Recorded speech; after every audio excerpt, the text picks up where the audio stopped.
क्या मोदी सरकार को फिर से लगेगा बड़ा झटका? परिसीमन पर सीएम विजय की दो टूक। विजय ने दे दी खुली चुनौती, राहुल गांधी ने भी खोल दिए रास्ते। जी हां दोस्तों, क्या मोदी सरकार के लिए फिर से मुश्किलों का नया अध्याय शुरू होने वाला है? क्या संसद का मानसून सत्र शुरू होने से पहले ही दक्षिण भारत से बीजेपी के खिलाफ सबसे बड़ी चुनौती खड़ी हो गई है? क्या तमिलनाडु के मुख्यमंत्री विजय ने ऐसा ऐलान कर दिया है जिससे दिल्ली की सियासत में हलचल इस वक्त मच गई है? और क्या राहुल गांधी भी अब पुराने सहयोगियों को फिर से साथ लाकर बीजेपी को घेरने की तैयारी में है? क्योंकि देखिए दोस्तों, एक तरफ मुख्यमंत्री विजय ने परिसीमन पर ऐसा बयान दिया है जिसने पूरे राजनीतिक गलियारों में चर्चा यहां पर छेड़ दी है, तो दूसरी तरफ राहुल गांधी भी डीएमके को लेकर नए राजनीतिक संकेत देते नजर आ रहे हैं। आखिर ऐसा क्या हुआ? क्या फिर से विपक्ष एक मंच पर आने की तैयारी कर रहा है? और क्या मानसून सत्र में सरकार को पहला जैसा विरोध झेलना पड़ सकता है? आज की इस रिपोर्ट में आपको पूरा मामला विस्तार से बताएंगे, तो वीडियो को आखिर तक आप लोग जरूर देखिएगा।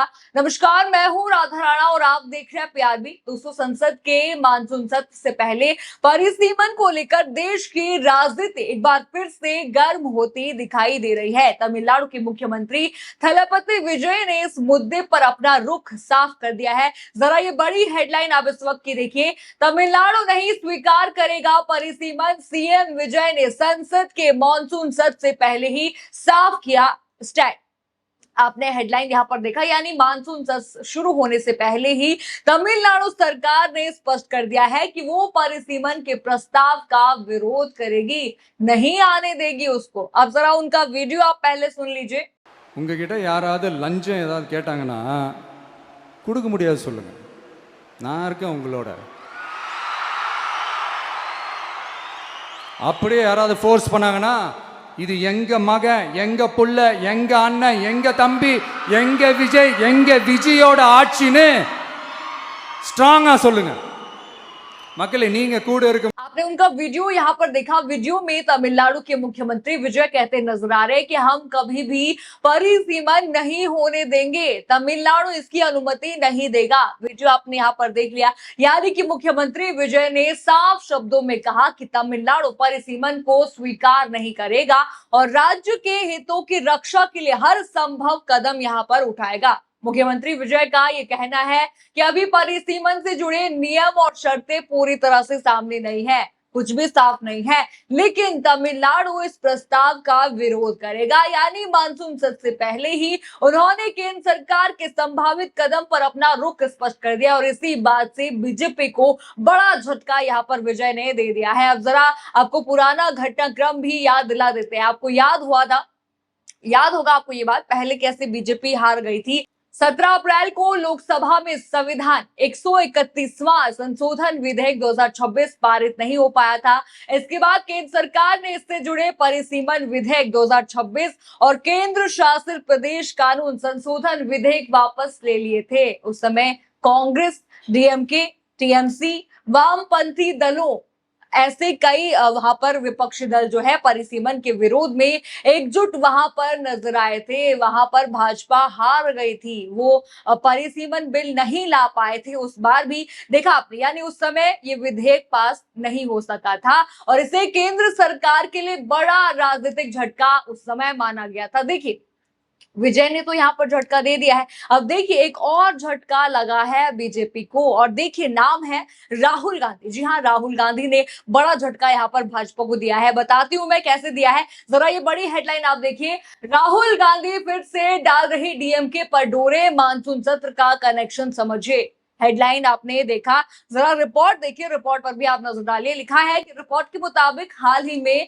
इंडिया गठबंधन की बैठक में डीएमके शामिल नहीं हुई थी। हालांकि बाद में राहुल गांधी ने कहा था कि वे डीएमके और एमके स्टालिन के साथ मिलकर संविधान, संघीय ढांचे और लोकतांत्रिक मूल्यों की रक्षा के लिए काम करना चाहते हैं। इसके साथ ही कांग्रेस नेताओं ने भी कहा है कि जो भी दल बीजेपी और आरएसएस के खिलाफ उनके साथ आना चाहता है, उसके साथ काम करने के लिए कांग्रेस यहां पर तैयार है।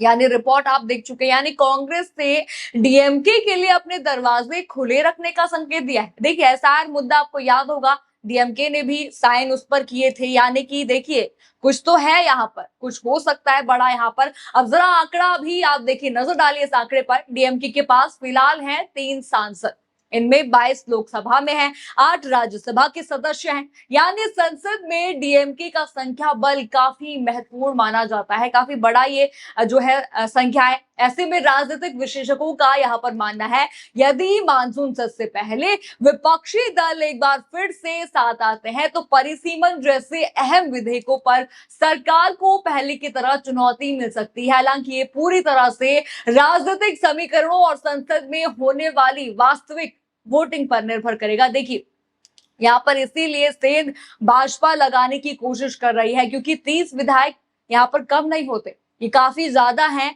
और 360 का आंकड़े के काफी नजदीक भाजपा पहुंच सकती थी, लेकिन ऐसा अभी होता हुआ दिखाई नहीं दे रहा है। ऐसा लग नहीं रहा है कि डीएमके जो है भाजपा के साथ जा सकती है। देखिए आपको याद ही है, एनसीपी जो शरद पवार की पार्टी है वो साफ कर चुके हैं कि वो एनडीए में नहीं आ रहे। साफ उन्होंने कहा, डीएमके को लेकर चर्चा है कि वो इंडिया गठबंधन में आ सकती है। यानी देखिए बीजेपी का मिशन 360 पूरा होता कहीं से यहाँ पर नहीं दिख रहा है। और बागियों का तो आप सबको पता ही है, उनकी सदस्यता पर खतरा तो मंडरा ही रहा है। आपको याद होगा कैसे टीएमसी और शिवसेना दोनों ने याचिकाएं दी है और ओम बिरला ने अभी कोई फैसला भले ही इस पर नहीं दिया है। देखिए अगर इन बागियों की सदस्यता गई, यानी कि देखिए ममता और जो है उद्धव ठाकरे के पक्ष में फैसला आया, तो बागियों के साथ बीजेपी को बड़ा झटका लगेगा। एक तो बागियों की यहाँ पर सदस्यता जाएगी और दूसरा झटका भाजपा को लगेगा, उनका 360 का मिशन पूरा यहाँ पर नहीं होगा। वहीं दूसरी ओर अलग अलग दलों के रुख को लेकर भी लगातार अटकलें लगाई जा रही हैं। कई विपक्षी दल पहले ही परिसीमन के मुद्दे पर अपनी आपत्तियां जता चुके हैं, जबकि देखिए सरकार की ओर से अभी इस विषय पर अंतिम रणनीति सामने आना बाकी है। अब समझिए पूरा राजनीतिक गणित, आप समझिए। एक तरफ मुख्यमंत्री विजय परिसीमन के खिलाफ खुलकर मैदान में उतर चुके हैं, मंच से उन्होंने साफ कहा। दूसरी तरफ राहुल गांधी डीएमके के साथ रिश्ते मजबूत करने की कोशिश यहाँ पर कर रहे हैं। ऐसे में अगर मानसून सत्र में परिसीमन का मुद्दा फिर से सामने आता है तो विपक्ष एक बार फिर से सरकार को घेरने की कोशिश कर सकता है। हालांकि सरकार क्या कदम उठाएगी, विधेयक आने वाला है, नहीं आएगा या नहीं, और संसद में किसे कितना समर्थन मिलेगा, इस पर तस्वीर अभी बिल्कुल भी साफ भले ही नहीं है। लेकिन झटका 2 लोग यहाँ पर दे चुके हैं। लेकिन इतना यहाँ पर जरूर तय है, परिसीमन का मुद्दा अब सिर्फ राज्यों की सीमाओं का नहीं है, बल्कि देश की सबसे बड़ी राजनीतिक बहस बनता यहाँ पर जा रहा। अब देखना होगा क्या मुख्यमंत्री विजय का विरोध और राहुल गांधी की रणनीति मिलकर विपक्ष को मजबूत करती है, या फिर सरकार इस चुनौती का नया जवाब तैयार कर चुकी है। आपको क्या लगता है, क्या विजय ने ये बड़ा झटका जो मोदी सरकार को दिया है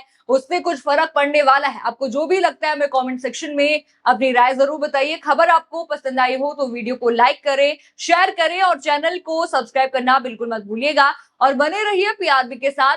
धन्यवाद।